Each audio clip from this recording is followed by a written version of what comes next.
Amerika Serikat dilaporkan mengerahkan kapal induk ketiganya ke Timur Tengah. USS George Bush dikerahkan pada Kamis 5 Maret 2026 di tengah eskalasi konflik antara Amerika Serikat dan juga Iran. Institut Laut Amerika Serikat melaporkan bahwa kapal induk, kapal perang pengawal, dan sayap udara USS George selesai menyelesaikan latihan unit gabungan. Fox News melaporkan bahwa kapal serang induk diperkirakan segera dikerahkan menuju Mediterania Timur, menyusul kapal USS Gerald R. Ford yang telah ditempatkan. Dari citra satelit dilaporkan bahwa USS Gerald terlihat bergerak melalui terusan Suez dan sekarang berada di Laut Merah. Sementara itu USS Abraham Lincoln tetap ditempatkan di Laut Arab. Kapal USS George ini akan dikerahkan untuk menjadi backup bagi dua kapal induk lainnya. USS George atau CVN-77 adalah kapal induk bertenaga nuklir milik Angkatan Laut Amerika Serikat dari kelas Nimitz-class Aircraft Carrier. Dengan dua reaktor nuklir, kapal ini dapat beroperasi lebih dari 20 tahun tanpa pengisian bahan bakar.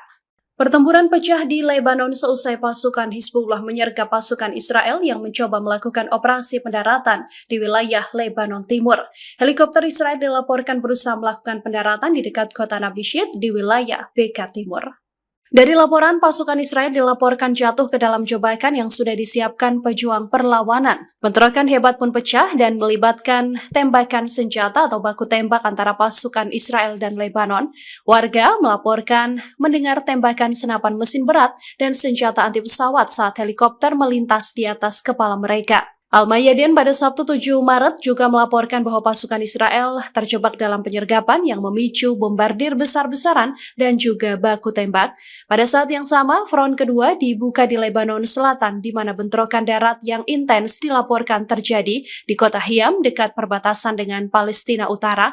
Pasukan Israel melaporkan konfrontasi langsung dengan unit elit Radwan milik Hizbullah. Para pejuang Radwan juga diketahui menggunakan rudal anti-tank Kornet secara bersamaan.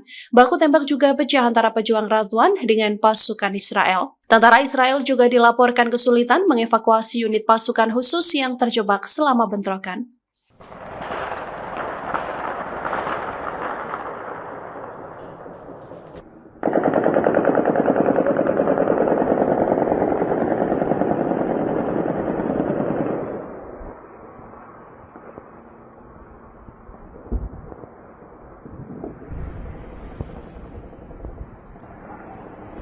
China secara terbuka menyatakan bantuannya pada Iran dalam menghadapi konflik dengan Amerika Serikat.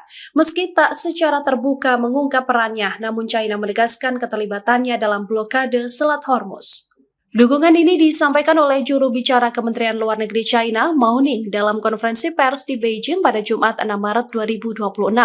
China menegaskan bahwa pihaknya memberikan dukungan penuh untuk kedaulatan Iran. Mao Ning membenarkan bahwa pihaknya memberikan dukungan secara politik di tengah operasi Amerika Serikat dan juga Israel.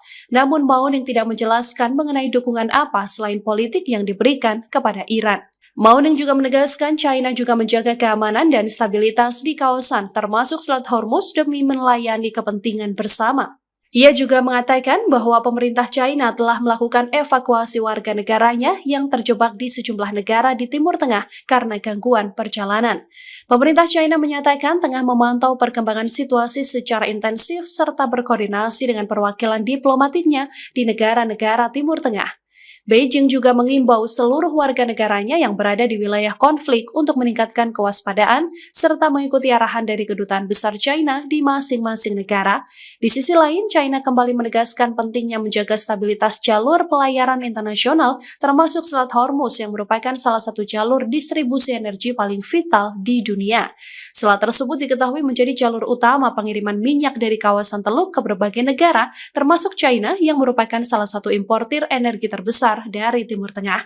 Ketegangan di kawasan ini dikhawatirkan bisa mengganggu stabilitas pasar energi global jika konflik ini terus meluas. Hingga kini situasi di Timur Tengah juga masih memanas seiring meningkatnya operasi militer dan saling serang antara pihak-pihak yang terlibat dalam konflik tersebut.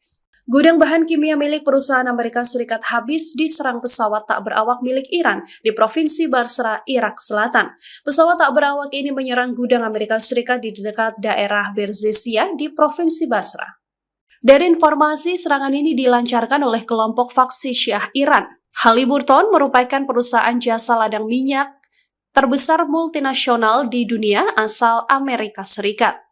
Perusahaan ini menyediakan teknis hulu migas termasuk pemboran, peningkatan ladang minyak, hingga manajemen proyek energi. Serangan Iran ke Haliburton menunjukkan bahwa Iran dan faksi-faksinya di kawasan Timur Tengah tidak mau tunduk dengan perintah Presiden Amerika Serikat Donald Trump.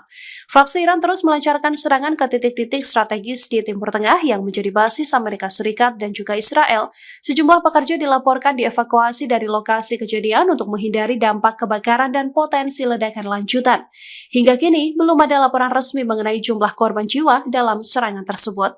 Sementara itu, pihak berwenang di Irak disebut tengah melakukan penyelidikan untuk mengetahui pihak yang bertanggung jawab atas serangan ini. Dalam waktu yang bersamaan, Iran juga menegaskan bahwa pada Jumat 6 Maret mereka telah menembakkan rentetan drone dan rudal ke Israel. Serangan ini dilancarkan pada hari ke-7 seusai perang pecah antara Iran dan Amerika Serikat serta Israel.